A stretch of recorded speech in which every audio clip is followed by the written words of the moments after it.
ভাইরে ভাই, দেখেন কিভাবে আসতেছে বন্যার পানি। ফেনীর মানুষ কতটা বিপদে আছে ভাই, দেখেন।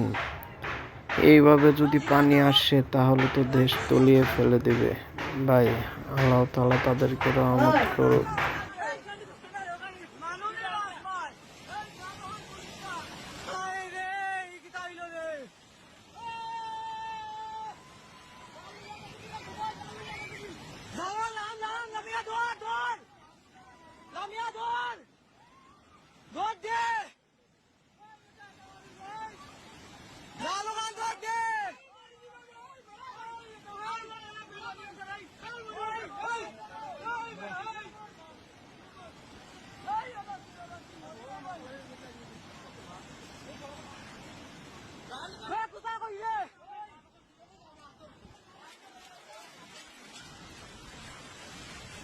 কি গীতা রে ও মাই রে